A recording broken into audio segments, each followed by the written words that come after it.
महामहिम राष्ट्रपति कल गणतंत्र दिवस है, उसकी पूर्व संध्या पर राष्ट्र को संबोधित कर रही हैं। क्या कह रही हैं, तो सुनिए। ले जाने का सुनहरा अवसर मिला है।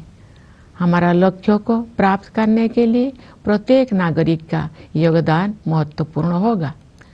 इसके लिए मैं सभी देशवासियों से संविधान में निहित हमारे मूल कर्तव्यों का पालन करने का अनुरोध करूंगी। ये कर्तव्य आज़ादी के 100 वर्ष पूरी होने तक भारत को एक विकसित राष्ट्र बनाने की दिशा में प्रत्येक नागरिक के आवश्यक दायित्व है। इस संदर्भ में मुझे महात्मा गांधी का स्मरण होता है। बापू ने ठीक ही कहा था, जिसने केवल अधिकारों को चाहा है, ऐसे कोई भी प्रजा उन्नति नहीं कर सकी है। केवल वही प्रजा उन्नति कर सकी है जिसने कर्तव्यों का धार्मिक रूप से पालन किया है।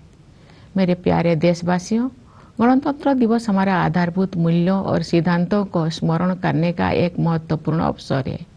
जब हम उनमें से किसी एक बुनियादी सिद्धांतों पर चिंतन करते हैं तो स्वाभाविक रूप से अन्य सभी सिद्धांतों पर भी हमारा ध्यान जाता है।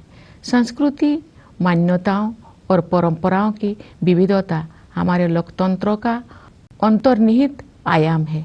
हमारे विविधता का ये उत्सव समता पर आधारित है, जिसे न्याय द्वारा संरक्षित किया जाता है। ये सब स्वतंत्रता की वातावरण में ही संभव हो पाता है।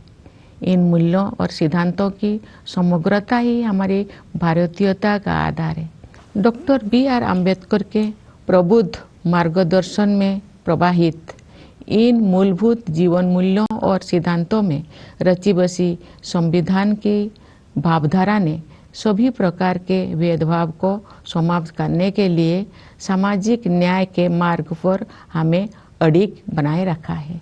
मैं ये उल्लेख करना चाहूँगी कि सामाजिक न्याय के लिए अनवरत युद्धरत रहे श्री कर्पूरी ठाकुर जी की जन्म शताब्दी का उत्सव काल ही संपन्न हुआ है। कर्पूरी जी पिछड़े वर्गों के सबसे महान पक्षकारों में से एक थे, जिन्होंने अपना सारा जीवन उनके कल्याण के लिए समर्पित कर दिया था। उनका जीवन एक संदेश था। अपने योगदान से सार्वजनिक जीवन को समृद्ध बनाने के लिए मैं कर्पूरी जी को अपनी श्रद्धांजलि अर्पित करती हूँ।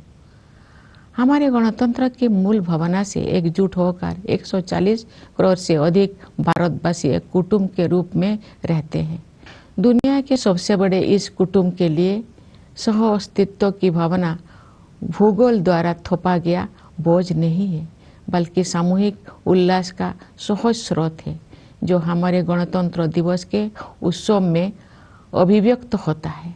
इस सप्ताह के आरंभ में हम सबने अयोध्या में प्रभु श्री राम के जन्म स्थान पर निर्मित भव्य मंदिर में स्थापित मूर्ति की प्राण प्रतिष्ठा का ऐतिहासिक समारोह देखा।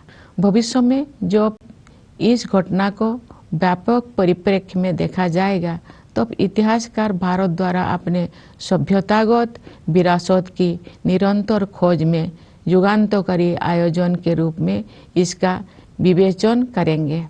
उचित न्यायिक प्रक्रिया और देश के उच्चतम न्यायालय के निर्णय के बाद मंदिर का निर्माण कार्य आरंभ हुआ। अब ये एक भव्य संरचना के रूप में शोभायमान है। ये मंदिर न केवल जन जन की आस्था को व्यक्त करता है, बल्कि न्यायिक प्रक्रिया में हमारे देशवासियों की अगाध आस्था का प्रमाण भी है। प्यारे देशवासियों, हमारे राष्ट्रीय त्यौहार ऐसे महत्वपूर्ण अवसर होते हैं जब हम अतीत पर भी दृष्टिपात करते हैं और भविष्य की ओर भी देखते हैं। पिछले गणतंत्र दिवस के बाद के एक वर्ष पर नजर डालें तो हमें बहुत प्रसन्नता होती है।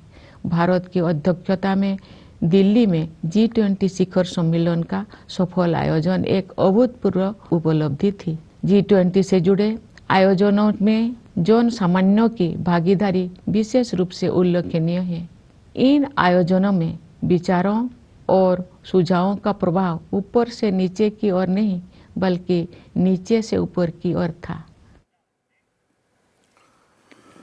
तो महामहिम राष्ट्रपति राष्ट्र को संबोधित करते हुए गणतंत्र दिवस की पूर्व संध्या पर, और यह कोई संयोग नहीं, आपने अभी देखा राम मंदिर का जिक्र किया, प्राण प्रतिष्ठा हो चुकी है 22 जनवरी को, तो ये कमंडल, और दूसरी तरफ मंडल के पुरोधा के तौर पर जो भारत रत्न सम्मान से नवाजा गया कर्पूरी ठाकुर को, उनका भी जिक्र किया है। और कहीं ना कहीं तार जुड़ते हैं बिहार की राजनीति से भी।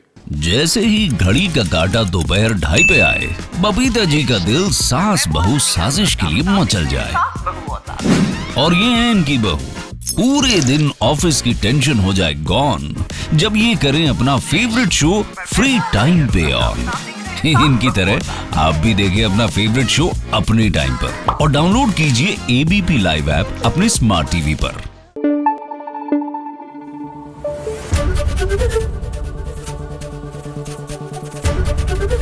एबीपी न्यूज आपको रखे आगे।